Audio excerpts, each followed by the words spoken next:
जो व्यवसाय है, व्यवसाय में के अंतर्गत दो भाग में बांटते हैं। एक इसका उद्योग होता है या दूसरा वाणिज्य होता है। उद्योग के अंतर्गत हम किसी वस्तु के निर्माण से संबंधित होता है, that means raw material converted into finish goods. कच्चे माल को हम निर्मित माल में परिवर्तन कर देते हैं, और वाणिज्य के अंतर्गत उस माल का क्रय विक्रय और क्रय विक्रय की सहायक व्यवसाय की सहायक क्रियाओं से संबंधित होता है। जैसे सहायक क्रियाओं में आया ट्रांसपोर्टेशन यातायात, बैंकिंग, इंश्योरेंस, कंसल्टेशन, ये भी आ गया है, विज्ञापन। ये सारी चीज व्यवसाय की सहायक क्रियाओं जो वाणिज्य के अंतर्गत आते हैं। अब जैसे उद्योग हैं, तो उद्योग में उद्योग को भी हम चार भाग में विभाजित करते हैं। पहला है उत्पत्ति अथवा खाद्य उद्योग। इसके अंतर्गत जैसे कृषि कार्य किए, कृषि कार्य किए, या वनस्पति उगाएं, या मछली पालन का काम किए, ये सब आ गया मेरे उत्पत्ति अथवा खाद्य उद्योग के अंतर्गत। दूसरा होता है निष्कर्षण, एक्सट्रैक्शन इंडस्ट्री। इसके अंतर्गत खनिज संपदा, जो हम खान से कोयला निकालते हैं, अबरख निकालते हैं, ये हो गया। या मछली पकड़ते हैं, ये इसी के अंतर्गत आ गया। या कोई शिकार करते हैं। तीसरा आया निर्माणी उद्योग। इसके अंतर्गत वस्तुओं का रूप हम परिवर्तन करते हैं, अर्थात जैसे ईख से चीनी बना दिए, कपास से हम सूती वस्त्र बना दिए, ये आ गया निर्माणी उद्योग।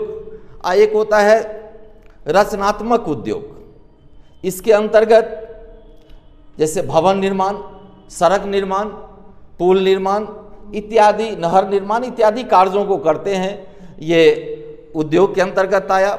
वाणिज्य के अंतर्गत बताएं जो उत्पादन का कार्य पूरा करने के बाद प्रारंभ होता है, यानी वाणिज्य क्रियाएं वितरण से संबंधित रखती है, और वितरण की बाधाओं को दूर करने के लिए जो भी जरूरत पड़ती है वह वाणिज्य के अंतर्गत किया जाता है। इसलिए इसे व्यवसाय की सहायक क्रिया से संबोधित करते हैं। व्यापार का आशय वस्तुओं एवं सेवाओं के प्रत्यक्ष रूप से उपभोक्ताओं को बेचना होता है। व्यापार का यही मकसद ही है। इसलिए कहा, एक विद्वान ने कहा है, जो वाणिज्य की क्रियाएं हैं वो भी व्यापार के चारों ओर चक्कर लगाते रहती है, उसी के अंतर्गत ये घूमते रहता है। कभी ऐसा करके क्वेश्चन पूछा भी जाता है। व्यापार के भी कई प्रकार हैं। देसी व्यापार, जो हम अपने देश के अंतर्गत कोई व्यापार करते हैं, एक बार इस सब की हम चर्चा केवल हेड बोलते जाते हैं। देसी व्यापार, देसी व्यापार में स्थानीय व्यापार जो किसी खास लोकल स्थान से रिलेटेड होता है। राजकीय व्यापार जो किसी राज्य भर में चलता है, जैसे बिहार, यूपी, इस राज्य भर में व्यापार चला तो राजकीय व्यापार हो गया। और अंतर्राज्यीय व्यापार के अंतर्गत हम एक राज्य से दूसरे राज्य, यानी बिहार, यूपी, बंगाल, कई राज्यों में व्यापार करते हैं, तो ये अंतर्राज्यीय व्यापार की श्रेणी में आता है। व्यापार की सहायक क्रियाओं में हम बताएं यातायात, बैंक, बीमा, गोदाम, टेलीफोन, विज्ञापन एजेंसियां, अनुसंधान एजेंसियां, ये सब जो है ये व्यवसाय की सहायक क्रियाओं के अंतर्गत आते हैं। अब आते हैं संगठन, ऑर्गेनाइजेशन। सी के नीत ने संगठन के संबंध में जो अपना कमेंट्स दिया है, कहें जे एक कमजोर संगठन अच्छे उत्पादन को मिट्टी में मिला देता है, किंतु एक अच्छा संगठन कमजोर उत्पादन को भी बाजार में ऊंचाई तक ले जाता है। यानी संगठन की इतनी महत्ता है, वो चाहे तो मिट्टी को सोने में बदल दे, और सोने को खराब संगठन हो तो मिट्टी में परिणत कर दे। इसलिए संगठन जो है प्रबंध का दूसरा महत्वपूर्ण कार्य होता है। प्रबंध का पहला काम नियोजन है, प्लानिंग करना, तो दूसरा काम संगठन ही होता है। एक संगठित क्षेत्र आसानी से सफलता प्राप्त कर लेता है। जैसे क्रिकेट मैच में ही किसी टीम के जो प्लेयर हैं वो संगठित होकर के किस प्लेयर को कहाँ खड़ी होनी है, कौन विकेट कीपिंग करेगा, कौन बॉलिंग करेगा, कौन किस जगह पर खड़ा होगा, ये संगठित काम हुआ, ये संगठन का काम हुआ। संगठित होकर संगठन के अंतर्गत हम योग्य व्यक्ति को योग्य काम देते हैं। जो बॉलिंग करना जानेगा उसी को बॉलिंग दे देंगे और जो विकेट कीपिंग जानेगा उसी को देंगे। यानी संगठन के अंतर्गत उपयुक्त व्यक्ति को उपयुक्त काम उसके योग्यता के अनुसार देते हैं। अर्थात ये भी ध्यान रखते हैं जो उचित काम को उचित योग्यता वाले व्यक्ति ही करे। संगठन में जब वो संगठन एक, जैसे हम फूल का माला बनाते हैं तो फूल अलग अलग बिखरा हुआ है और जब उसको धागे में पिरो करके गूंथ देते हैं तो वह एक माला, एक संगठित रूप में वो माला बन जाता है, और नहीं तो वैसे फूल रहता है। तो संगठन जो है वह महत्वपूर्ण यानी प्रबंध का दूसरा और सबसे इंपॉर्टेंट काम है। संगठन की परिभाषा देते हुए जीई मिलवर्ड ने कहा है, कार्य और कर्मचारी समुदाय का मधुर संबंध संगठन कहलाता है। कोई कार्य कर रहे हैं, जिस काम के लिए संगठन कर रहे हैं, और काम को करने वाला कर्मचारी। वैसे संगठन में हमारा जो है 5 M है, मैन, मटेरियल, मशीनरी, मनी और मार्केट। ये 5 M के अंतर्गत मैन हो गया मनुष्य, जिसको कर्मचारी भी हम कह सकते हैं। वो एक दवान से लेकर के और जनरल मैनेजर तक ये मैन में आ गया। अब मटेरियल मतलब रॉ मटेरियल, जिसके द्वारा हम उत्पादन, विनिमय, विक्रय कहते हैं, वो सब मटेरियल हो गया। मशीनरी मतलब टेक्नोलॉजी से हो गया, जिस टेक्नोलॉजी के द्वारा हम सारी व्यवसाय की क्रियाओं का समापन करते हैं, ये टेक्नोलॉजी मशीनरी हो गया। अब मनी हुआ फाइनेंस, जिसको हम व्यापार में इन्वेस्ट करते हैं, उद्योग में लगाते हैं और जिसके द्वारा व्यापार को आगे बढ़ाते हैं, ये मनी हो गया। और मार्केट का संबंध सीधे कस्टमर से होता है, जहां हमारी वस्तु की बिक्री होती है, जहां हमारी वस्तु की डिमांड और सप्लाई में तालमेल बैठाते हैं। हम सप्लाई करते हैं, डिमांड सप्लाई, और चाहते हैं बाजार में मेरी उपस्थिति बढ़े। प्रत्येक कंपनी चाहता है जो बाजार की कितनी डिमांड है और उस डिमांड, टोटल डिमांड का कितना प्रतिशत मेरी वस्तुओं का है। उसके लिए कई अपने प्रोग्राम बनाते हैं, कस्टमर को कई तरह के लोभ देते हैं, कस्टमर को विभिन्न वर्गों में विभाजित करते हैं। अब विभाजित करने का अभिप्राय है, आखिर कस्टमर कैसा है? सभी कस्टमर एक तरह का नहीं होता है, सभी कस्टमर एक तरह का नहीं होता है। कस्टमर को 4 भागों में विभाजित किया गया है। पहला फर्स्ट क्लास कस्टमर होता है, जिस कस्टमर के पास पर्याप्त पैसे होते हैं, उसे कहीं भी पैसे की कोई कमी नहीं है, उसकी केवल इच्छा शक्ति हुई, किसी दुकान पर गया, बोला कि 1 पीस उसमें से, 2 इसमें से, 3 इसमें से, सबको पैक कर दो और बिल लाओ। बिल दिया, पैसा निकाल के दे दिए सीधे, एक बार नहीं बोले इसमें से 10 रुपया कम कर दो। केवल पसंद आ गया, सामान ले लिए, अब पैसा दिए, चले गए। तो ये फर्स्ट क्लास कस्टमर होता है, जहाँ कोई दिक्कत नहीं है, कोई भी व्यक्ति उसको माल बेच सकता है। दूसरे श्रेणी में कस्टमर आते हैं, जो कस्टमर है उसे सामान खरीदना है, लेकिन उसे मालूम नहीं है ये क्या खरीदना है। कस्टमर है, उसे सामान खरीदना है, लेकिन क्या खरीदना है उसे मालूम नहीं है कि ये कैसे होगा। जैसे फॉर एग्जाम्पल, आप कहीं बम्बई जाते हैं, दिल्ली जाते हैं, कई बड़े शहर जाते हैं, वहाँ से आने लगते हैं तो सोचते हैं अपने छोटे भाई के लिए, अपने छोटे बच्चों के लिए, अपने फादर के लिए, मदर के लिए, भाभी के लिए कुछ न कुछ नई चीज़ ले जाएं, क्योंकि हम बम्बई आए हैं घूमने के लिए तो कुछ ले ले। अब क्या ले मालूम नहीं है, चलो बाजार में घूमते हैं, कोई ऐसा यूनिक चीज़ मिलेगा जो पटना में नहीं मिलेगा, हम यहाँ खरीद लेंगे, ले जाएंगे उनके लिए। ये दूसरे श्रेणी में आते हैं। तीसरे श्रेणी में वो कस्टमर आते हैं जिसको सामान खरीदना है, सामान अच्छा भी हो और कम पैसा में भी। वो कस्टमर विभिन्न दुकान में, विभिन्न कंपनियों में सामान के दाम देखते हैं, मोल भाव करते हैं और तब उसमें कंपेयर करते हैं कहाँ ये सामान सस्ता और उचित कीमत में दे रहा है, वहाँ वो खरीदते हैं। ये 3 तरह के कस्टमर हुए। एक चौथा कस्टमर होता है जो बहुत ही विकट कस्टमर होता है, जिसको हम आम बोल चाल में कहते हैं कंजूस मक्खीचूस। वो एक कस्टमर है जिसके पास पैसा भी पर्याप्त है, बैंक बैलेंस भी है, पॉकेट में भी पैसा है और आवश्यकता भी है, लेकिन वो खरीदना नहीं चाहता है। कहता है चलो इस सीज़न ऐसे ही चला जाएगा, इजार सीज़न बीत गया, इसी स्वेटर में, इसी चप्पल में, इसी जूता में काट देंगे। कोई रिपेयरिंग करके चल रहा है, जैसे तैसे काम चला रहा है, पैसा पर्याप्त है, लेकिन वो खर्च करना नहीं चाहता। तो ऐसे कस्टमर के हाथ माल बेच देना वही सेल्समैनशिप होती है। अब ऐसे कस्टमर को दुकानदार बुलाता है, दुकान कैसे आएगा? देखिएगा दुकान के आगे बड़े बड़े स्टैचू लगा देते हैं, कुछ म्यूजिक ऐसा लगा देते हैं, कुछ ऐसा शोरूम लगाते हैं जो कस्टमर कम से कम इधर देखे, और देखने के बाद आए तो उसको कन्विंस करते हैं जी ये सामान ले लीजिए या नहीं लीजिए, आप केवल देखिए।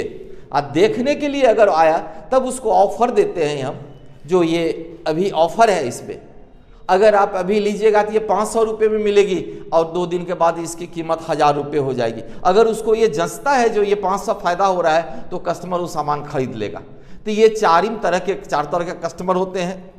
तो व्यापार के अंतर्गत हम कस्टमरों का सर्वेक्षण करते हैं, उसका श्रेणीकरण करते हैं, और हमारा माल कौन सा कस्टमर, किस श्रेणी के कस्टमर में इसका डिमांड हो रहा है और उसका मोटिव क्या है, और उसको परखने के बाद हम उसके सप्लाई की पॉलिसी डिमांड करते हैं। देखिए देता है जे 2 में 1 फ्री, ये ऑफर है।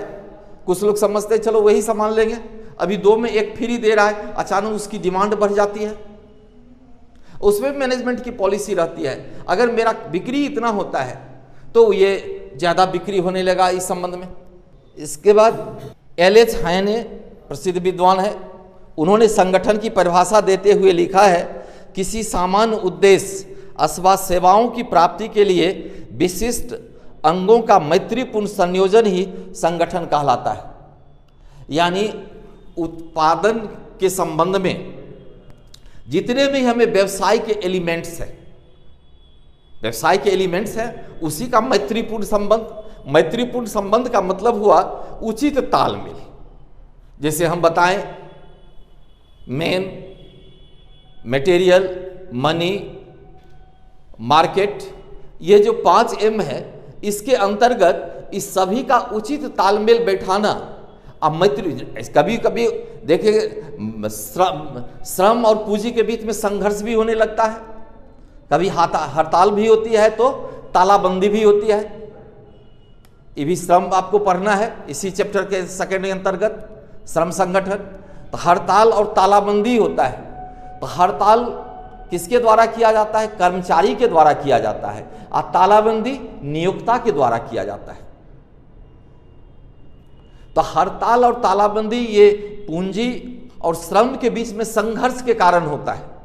तो कोई इंडस्ट्रियल डिस्प्यूट नहीं हो, इंडस्ट्रियल डिस्प्यूट नहीं हो, इसके लिए उन्होंने ये शब्द दिया है मैत्रीपूर्ण संयोजन।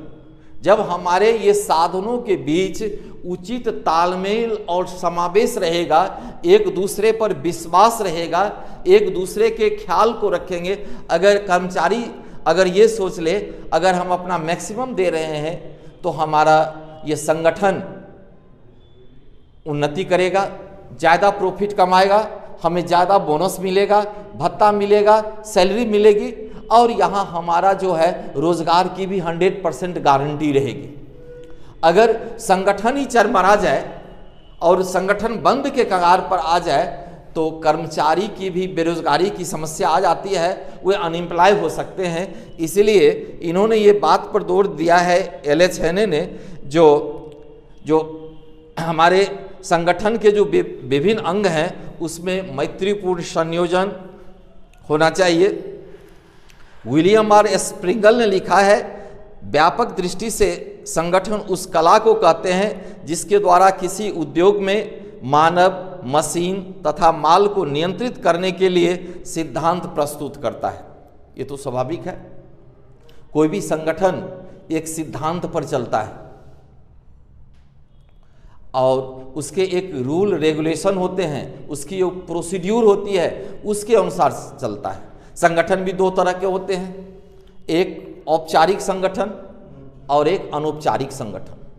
औपचारिक संगठन जिसको कहते हैं फॉर्मल ऑर्गेनाइजेशन, उसके अंतर्गत रिटेन में होता है, उसके एक सिद्धांत होते हैं, उसके रूल रेगुलेशन होते हैं, उसके अनुसार वो संगठन चलता है। लेकिन जो इनफॉर्मल होते हैं वह संगठन का कोई रिटेन नहीं होता है, कोई सिद्धांत नहीं, अचानक बन जाता है। जैसे 5 मित्र बैठे हैं, चलें कि चलो प्लान करते हैं सिनेमा देखेंगे, या सावन में मोहल्ले के 10 लड़का बैठ करके प्लान करता है चलो शिवलिंग पर जलाभिषेक करेंगे, तो ये इनफॉर्मल संगठन के अंतर्गत आता है। तो ये विलियम आर स्प्रिंगल का कहना है, इसका भी यही कहना है, संगठन एक कला है जिसके द्वारा जो उत्पादन के जितने भी साधन हैं, इसलिए व्यवसाय की हमने चर्चा की। संगठन किसका होगा? तो किसी व्यवसाय उद्योग का ही होगा। हाँ, चाहे वो हम ये भी बता दिए जो वो एनपीओ ही क्यों न हो, नॉट फॉर प्रॉफिट ऑर्गेनाइजेशन ही क्यों न हो, या प्रॉफिट अर्निंग ऑर्गेनाइजेशन हो, संगठन उसी का होगा। तो इसमें जो भी मानव, मशीन और माल जो है उसका उचित नियंत्रण, संगठन मैनेजमेंट का प्रारंभिक कार्य प्लानिंग है, तो अंतिम कार्य नियंत्रण है, कंट्रोलिंग है। इस तरह हम संक्षेप क्या डिस्ट्रीब्यूशन होता है किसका? हाँ, संगठन का डिवीजन ऑफ वर्क के अंतर्गत होता है, डिस्ट्रीब्यूशन इसको नहीं कहेंगे, डिवीजन ऑफ वर्क कहते हैं इसको। कामों का कोई भी संगठन में हम क्या बताएं, योग्य व्यक्ति को योग्य काम। अब बड़े संगठन है जिसमें लाखों व्यक्ति काम कर रहे हैं, वहां पे तो पावर का डिसेंट्रलाइज होता है। हाँ, डिसेंट्रलाइज भी होता है। और डिवीजन ऑफ वर्क हुआ, जिससे डिवीजन ऑफ वर्क से स्पेशलाइजेशन हो जाता है।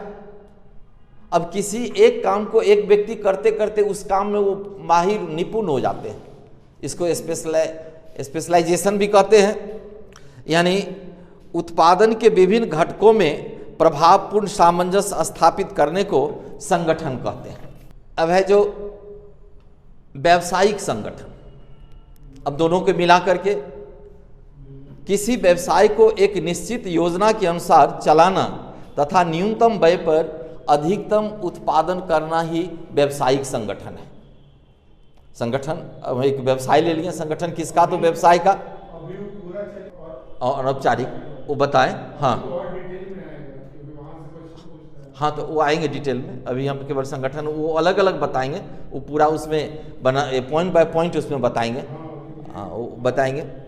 अब संगठन को, हाँ है मेरे पास जो दिए हैं सर, वो हम रखे हुए हैं, यही है, इसमें है, मेरे पास ही है। इसे हम इसको हम कई बार पढ़े, सिलेबस भी पढ़े हैं और आपके क्वेश्चन बैंक भी कई बार पढ़े हैं। जब हम ये गेन किए, जब क्वेश्चन का ट्रेंड क्या है, किस चैप्टर से क्वेश्चन बराबर आ रहा है, तो उसी हिसाब से हम लोग चलेंगे। लेकिन जो एक होती है किसी सब्जेक्ट मैटर का एक बार पूरा बायोडाटा दिमाग में आना चाहिए। लिखते समय हम उसकी किस समासिकता के साथ लिखेंगे वो हम बाद में निर्णय करते हैं, लेकिन हमारे पास उसका ब्रॉड रूप दिमाग में रहेगा, तब उसको लिखने में आसान होती है। हम किसी एक पार्ट को लेकर के चलेंगे तो वहाँ लिखने में कठिनाई होगी और कुछ ऐसे शब्द आएंगे जिसका मीनिंग समझ में नहीं आएगा। इसलिए हर एक टॉपिक पर उसकी इन्स आउट, बाएं दाएं, ये सारे चीज़ को समझते हुए आगे बढ़ना, ये उस सब्जेक्ट में जानने के लिए बहुत ज़रूरी होता है। संगठन संज्ञा के रूप में भी है, नाउन के रूप में भी है और वर्ब के रूप में भी है। संज्ञा के रूप में जैसे सोल प्रोप्राइटरशिप, एकाकी व्यापार, साझेदारी व्यापार, सहकारी व्यापार, संयुक्त परिवार का व्यापार, पहले जो हमारे भारतीय अर्थव्यवस्था में चलता था, संयुक्त परिवार ऑर्गेनाइजेशन बिजनेस करने के लिए, और कंपनी व्यापार। जो आधुनिक रूप है कंपनी संगठन, सहकारी संगठन और राजकीय संगठन, राजकीय व्यापार भी, जो सरकार कुछ व्यापार को अपने हाथ में लेके चलाती है। तो ये सब हो गया संज्ञा के रूप में, क्योंकि यह संज्ञा है। और क्रिया के रूप में अगर हम ले तो व्यापार के स्वरूप का निर्धारण, ये क्रियात्मक कार्य है। व्यापार का स्वरूप हम किस प्रकार का रखेंगे। आप कोई व्यापार अगर प्रारंभ करते हैं तो आपको सोचना पड़ेगा हम अकेले व्यापार करें या 2-4 आदमी मिल करके करें या पूरे परिवार मिल करके करें या पूरे समाज के सहयोग से करें सहकारी के रूप में, या भारतीय कंपनी अधिनियम 1956 के अंतर्गत हम कंपनी व्यवसाय के रूप में करें। तो ये उसके प्रारूप, ये क्रिया के रूप में हुआ, उसका हम निर्धारण करेंगे व्यापार के स्वरूप का, और व्यवसाय के नीतियों का भी निर्धारण करेंगे।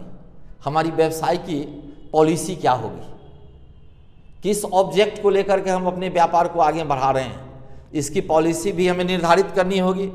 व्यवसाय के विभिन्न विभागों का नियोजन, प्लानिंग भी करना पड़ेगा, और उसके क्रियाओं का निरीक्षण, ये सब आ गया कि इसमें व्यापार की जो संगठन है ये संज्ञा के रूप में भी है और क्रिया के रूप में भी है।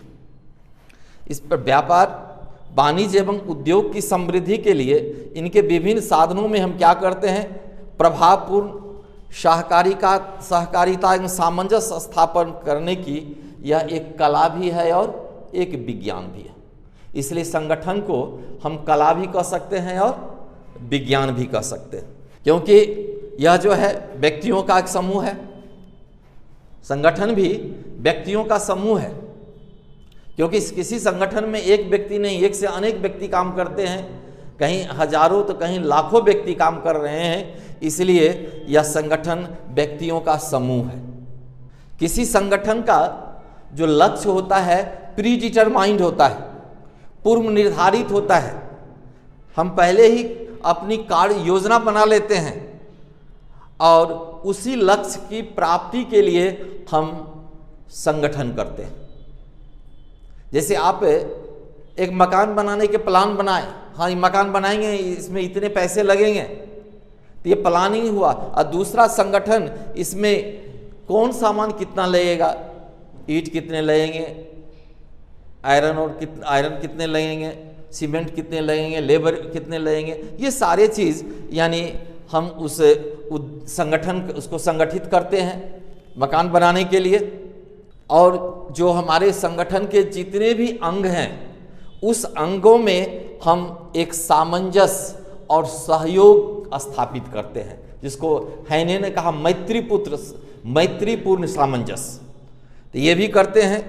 फिर हमारा जो संगठन की क्रिया है उसको निर्देशन, डायरेक्शन का काम भी करते हैं। ऐसे काम करना है, अगर हमारे काम करने के लिए संगठन शुरू हो गया तो उसको डायरेक्शन पहले ही देते हैं, इस क्वालिटी का इस ढंग से काम को करना है, और उसका नियंत्रण भी करते हैं। अगर हमारे उद्देश्य के अनुसार काम नहीं हो रहा है, थोड़ा भी डिविएट हो रहा है इधर उधर, तो उसको कंट्रोल करके फिर हम सही लाइन पर लाने के लिए उसका नियंत्रण करते हैं।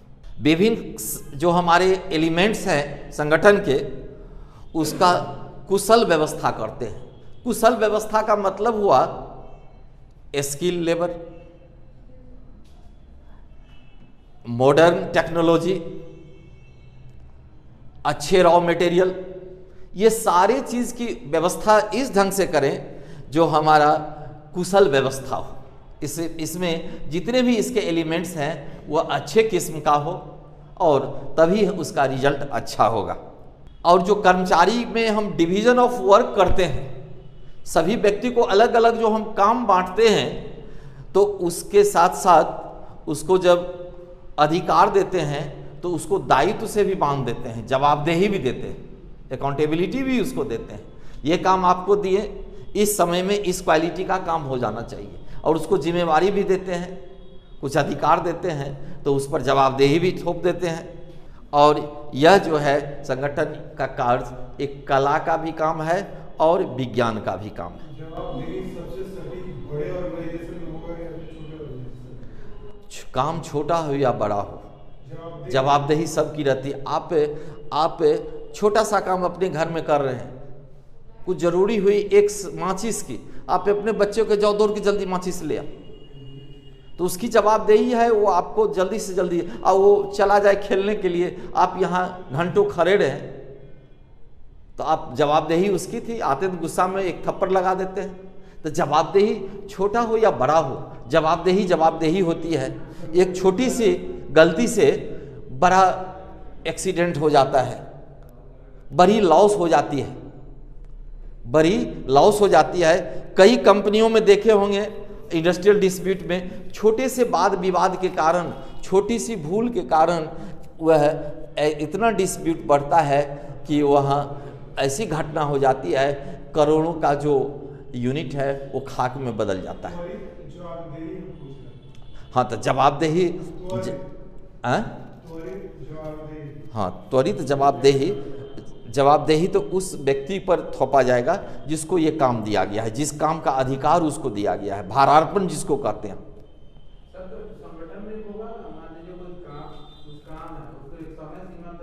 एकदम समय सीमा तय किया गया है और उस हाँ, उसे अब जवाबदेही के अंतर्गत पहले उसको एक्सप्लेनेशन जवाब लेते हैं।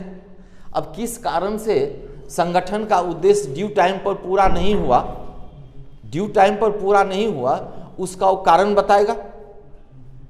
अगर वो रीजनेबल कारण है तो उस पर विचार करेंगे, अगर लापरवाही है तो पनिशमेंट करेंगे। यहां दो बात हो गई, एक हुआ रीजनेबल कारण उसका वो दे दिया, और दूसरा हुआ वो लापरवाही में पकड़े गए तो उसको उचित पनिशमेंट भी दिया जाएगा।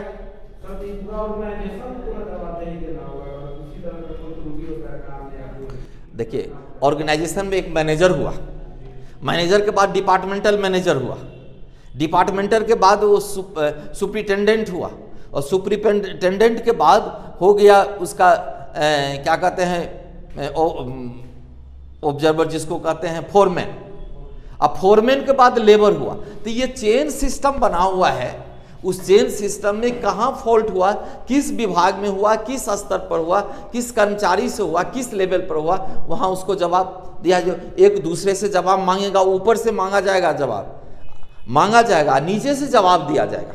ये चेन तो बटा हुआ है, जैसे हम लिनियर चेन की बात करते हैं, हाँ, रेखीय चेन की बात करते हैं, वहाँ पे तो इस तरीके से नहीं बटा हुआ रहता, वो तो बटा हुआ रहता है बिल्कुल सीध ऊपर। अगर हाँ, तो ऊपरे से न सीध बताएं, डायरेक्टर है तो नीचे से ही होगा, लेकिन जवाबदेही तो डायरेक्ट ऊपर वाले को रहता है। ऊपर जवाबदेही दिया जाएगा तो नीचे से जवाब दिया जाएगा ना, उसको जवाबदेही दी जा रहा है, और नीचे से उसके संबंध में अगर कोई फॉल्ट हुआ तो नीचे कर्मचारी को जवाब देना पड़ेगा ना, अपने बड़े कर्मचारी को।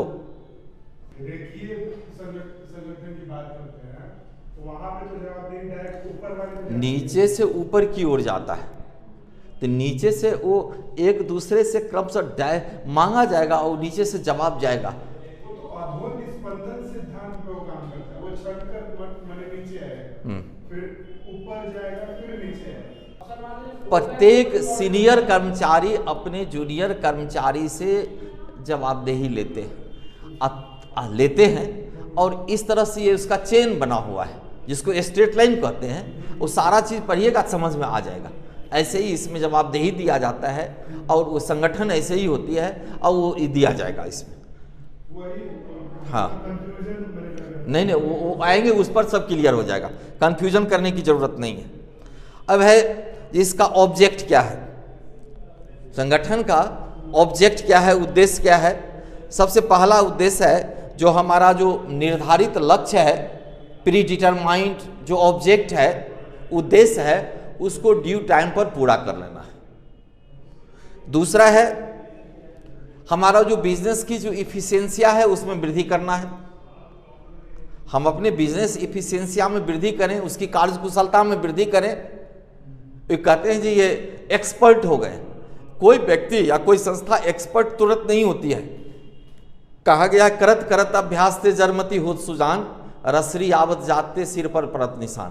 काम करते करते उस व्यक्ति में इतनी निपुणता आती है, यह निपुणता एक दिन में नहीं आती है, एक्सपेरिमेंट एक दिन में नहीं होता है, एक्सपीरियंस क्रमशः बढ़ते जाता है। तीसरा है विभिन्न विभागों के बीच सामंजस्य। अब सामंजस्य क्या है, कोऑर्डिनेशन भी जरूरी है।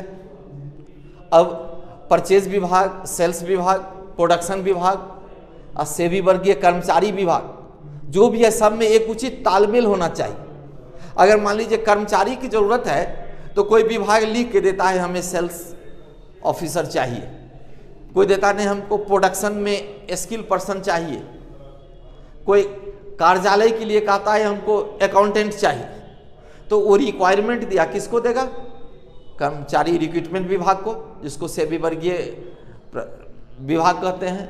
और वो विभाग उस हिसाब से विज्ञापन निकाल करके उचित तरीकों से उसकी जांच पड़ताल करके लिखित मौखिक सब ले करके और तब उस वहाँ पर उसका रिक्रूटमेंट करेगा। तो इस तरह से जो प्रक्रिया होती है, तो इसमें एक विभाग दूसरे से जुड़ गया, प्रोडक्शन जुड़ा हुआ है सेल्स से, यानी सब आपस में कोरिलेटेड है, अलग अलग विभाग है। तो इसको कैसे एक दूसरे में सामंजस्य स्थापित करेंगे, तो ये एक दूसरे ये प्रबंधन का काम होता है। क्योंकि अगर अचानक किसी कंपनी में बड़ा ऑर्डर आ जाता है, तो ऑर्डर आ जाता है तो केवल ये कि प्रोडक्शन विभाग का काम नहीं बढ़ता है, हर एक विभाग इससे रिलेटेड हो जाता है। अब मान लीजिए एक्स्ट्रा प्रोडक्शन करने के लिए और कर्मचारी की जरूरत हुई तो सेवी वर्गीय विभाग का काम बढ़ गया। सेल्स विभाग का जो अब प्रोडक्शन हो रहा है तो सेल्स करने के लिए, रॉ मटेरियल खरीदने के लिए परचेज विभाग का, और जितना अधिक प्रोडक्शन होगा तो उसका लेखा कार्य करने के लिए ऑफिस जो है वहाँ भी ये सब होगा। यानी हर एक विभाग में ये बढ़ जाती है, सब में सामंजस्य रहती है, एक दूसरे से कोरिलेटेड रहते हैं। इसलिए विभिन्न विभागों के बीच उचित तालमेल स्थापित करना आवश्यक होता है। फिर है विशिष्टीकरण के से लाभ प्राप्त करना। अगर कोई कर्मचारी, कोई संस्था कर्मचारी को लेता है तो रॉ होता है। अगर रॉ मतलब नए कर्मचारी के लिए उसको किसी चीज़ में उतना वो कहा गया है निपुण नहीं है, वहाँ वो काम सिखाया, ट्रेनिंग देता है, अपना कोई भी विभाग अपना स्पेशल ट्रेनिंग देता है। कई बार ट्रेनिंग देने के बाद प्रैक्टिकल काम कराता है, कराते कराते उसमें स्पेशलाइज्ड हो जाता है। तो विशिष्टीकरण जब हो जाती है कर्मचारी, तो वो क्विकली करेक्टली कोई काम करने लगता है, काम अधिक करेगा, पूरा करेक्ट करेगा, अच्छे ढंग से करेगा, समय पर कर देगा। तो ये विशिष्टीकरण होती है। हम कहते हैं स्पेशलाइज्ड पर्सन को हम वहाँ अपॉइंटमेंट करते हैं, इस काम में वो निपुण है, महारथी हासिल किए हुए हैं। न्यूनतम लागत पर अधिकतम उत्पादन, ये तो किसी भी संगठन का उद्देश्य होता है। अगर हम प्रोडक्शन कर रहे हैं तो चाहते हैं हमारा लागत कम हो, तो लागत को कम करने के लिए जितने भी हमारे ऑप्शन हैं, प्रोडक्शन से लेकर के हर एक चीज़ में, प्रोडक्शन हो या टेक्नोलॉजी हो, और उसमें देखते हैं कौन हमारे लिए सबसे कम कॉस्ट का है, किससे हमें ज़्यादा बेनिफिट मिलेगा, तो उसका हम कॉस्ट को मिनिमाइज करने की कोशिश करते हैं। जब ये कॉस्ट मेरा मिनिमाइज होगा तो प्रोडक्शन भी ज़्यादा हो, और प्रोडक्शन ज़्यादा होगा, कॉस्ट कम होगा, तो हम वहाँ पर अधिक से अधिक लाभोपार्जन करने में सक्षम हो सकेंगे। श्रम पूंजी के बीच मधुर संबंध, इसका मतलब है इंडस्ट्रियल डिस्प्यूट नहीं हो, इंडस्ट्रियल डिस्प्यूट नहीं हो, हड़ताल तालेबंदी नहीं हो। जितने भी हड़ताल होते हैं वह आर्थिक कारणों से रिलेटेड होता है। कर्मचारी एक संस्था को छोड़कर दूसरे संस्था में इसलिए जाते हैं उसे कम वेतन भत्ता या सम्मान मिल रहा है, तो कर्मचारी को उचित सम्मान भी मिले, कर्मचारी को उचित वेतन भत्ता भी मिले, समय से मिले, तो कर्मचारी कभी भी संगठन को छोड़ करके नहीं जाएगा। इसलिए हमें श्रम पूंजी के बीच में कोई विवाद भी नहीं होगी, इंडस्ट्रियल डिस्प्यूट नहीं होगा, न हड़ताल होगी, न तालाबंदी होगी, निरंतर उत्पादन ऊंचाइयों को छूते हुए जाएगा और संस्था आगे की ओर बढ़ती चली जाएगी। तो श्रम और पूंजी के बीच में मधुर संबंध होना आवश्यक है। हम कोई भी काम करें तो सेवा अब आ गया है, हम कुछ भी काम करते हैं हम उसके लिए उचित फीस आपसे ले रहे हैं, उचित कीमत ले रहे हैं, लेकिन भावना मेरी सेवा की हो, तो हम सेवा के उद्देश्य से चले। ये नहीं समझे हम किसी का उपकार कर रहे हैं, हम सेवा कर रहे हैं, इस बात के ये एक मनोभावना, ये मनोवृत्ति चेंज करने की बात है। जब हम इस बात को चेंज कर देंगे, हम सेवा भावना से ये काम कर रहे हैं, तो इससे क्या होगा, हमारा संबंध मधुर होगा समाज से, कस्टमर से, कर्मचारियों के बीच। तो ये हमारा जो है सेवा की भावना जरूरी है। समय तथा प्रयत्नों में मितव्ययता। आप डाक सेवा दे रही है तो टिकट लेता ही है, रेलवे सेवा दे रही है, बस सेवा दे रही है, तो क्या वो ऐसे होगा? सेवा के लिए मॉनेटरी जो जहाँ जितना जरूरी है वो तो होना ही चाहिए ना। देखिए, प्रॉफिट नहीं, रीजनेबल प्रॉफिट कहिए, उचित लाभ कमाना है। अगर व्यवसाय जो है तो फ्री में तो काम नहीं कर रहा है। अगर व्यवसाय कब चलेगा, कब पनपेगा? जब वो उचित, अगर आप कहीं जाते हैं उचित लाभ लेकर के, कोई दुकानदार आपको सामान देता है 10%, 5%, 15%, तो आप संतुष्ट होते हैं, नहीं ये ठीक है यहीं लेंगे। आप अपने और अपने मित्रों को भी प्रेस्क्राइब करते हैं उसी दुकान से ये सामान कर दो। उसकी डीलिंग करने की कैपेसिटी भी अच्छी है। कोई ऐसा दुकानदार जो चाहता है रातों रात हम करोड़पति बन जाए, मैक्सिमम आपको ठग लिया, 10 रुपये की चीज़ को आपको 25 रुपया में दे दिया। तो इस तरह की जहाँ भाव ना होती है वहाँ कहेंगे शोषण होता है, लेकिन रीजनेबल प्रॉफिट होती है तो ये सब सेवा के अंतर्गत ही आता है। उचित फीस या शुल्क लेकर के यदि सेवा करें तो वो सेवा ही कहलाता है। समय तथा प्रयत्न, जो हम प्रयास कर रहे हैं, किसी काम को करने के अटेम्प्ट कर रहे हैं या जिस समय में कर रहे हैं उसमें भी मितव्यय हो। मितव्यय का मतलब है जो उचित समय के अंतर्गत, समय की बर्बादी नहीं हो। हम गप मार करके ऑफिस से नहीं चले जाए, जितने काल रहे हैं अपने पूरी 100% योगदान दें, तो समय की बचत हो और हमारा जो प्रयास है वह मैक्सिमम हो, सही हो और प्रभावी नियंत्रण बनावे। कोई भी संगठन का जो लास्ट काम, जो कंट्रोल है, वो हमेशा प्रबंधन के हाथ में हो। कोई कर्मचारी मनमाना नहीं करे, कोई अपने उद्देश्य से हट करके या हमारी प्रक्रिया से हट करके, हमारे कार्यकलाप के तरीकों से हट करके काम नहीं करें। अगर करता है तो उसको हम अपने सही रास्तों पर नियंत्रित करके लाने में सक्षम हो। हमारी जो नीति हो, पॉलिसी हो, सर्वोत्तम हो, श्रेष्ठ हो और यह सामाजिक उत्तरदायित्वों का निर्वहन करने में सक्षम हो। कोई व्यवसाय है उसका सामाजिक उत्तरदायित्व भी है। हम माल बेचते हैं, ऐसा नहीं बेचें जो किसी में महामारी फैल जाए, इसका कोई साइड इफेक्ट हो, इसका कोई समाज पर बुरा प्रभाव पड़े। हमारी सेवा की भावना होनी चाहिए। ये सारी चीज सामाजिक उत्तरदायित्व को समझें और उचित कीमत ले, तो ये व्यवसाय के अंतर्गत ये भी जरूरी है। व्यवसाय की जहाँ तक प्रकृति का सवाल है तो हम कहते हैं संगठन या व्यवसाय यह एक कला भी है और एक विज्ञान भी है। विज्ञान को हम क्या कहते हैं? मनुष्य के अनुभव एवं अवलोकन से प्राप्त क्रमबद्ध ज्ञान को विज्ञान कहते हैं। तो यानी ज्ञान की उस क्रमबद्ध समूह से है जिसके नियम एवं सिद्धांत सार्वभौमिक होते हैं। सार्वभौमिक मतलब सब जगह लागू। तो संगठन भी सब जगह लागू होता है। हमारे घर में भी संगठन है, कौन क्या काम करेगा, कौन खाना बनेगा, कौन खाना परोसेगा, कौन किस काम करेगा, बच्चे को स्कूल भेजना है, जितनी भी ये संगठन का काम है। घर में भी है, विद्यालय में है, हॉस्पिटल में है, हम रोड पर चलते हैं वहाँ भी संगठन है, हमें दाएं चलना है कि बायां चलना है, खेल के मैदान हो, हॉस्पिटल हो, सब जगह संगठन सार्वभौमिक क्रिया है और इसका एक नियम होता है। विज्ञान की तरह इसका एक नियम होता है। यह नियम हमारे अनुभव और अवलोकन के द्वारा बनाया गया है।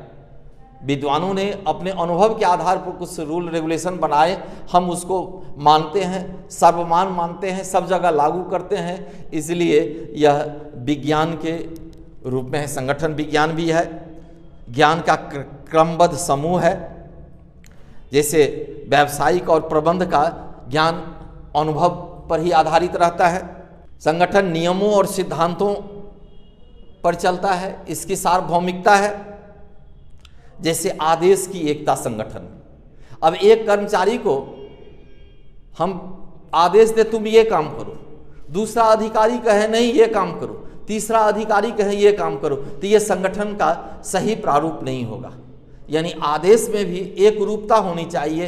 एक ही सीनियर कर्मचारी अपने जूनियर कर्मचारी को काम करने का आदेश दे, इसमें किसी तरह की आदेश में विभिन्नता नहीं होनी चाहिए।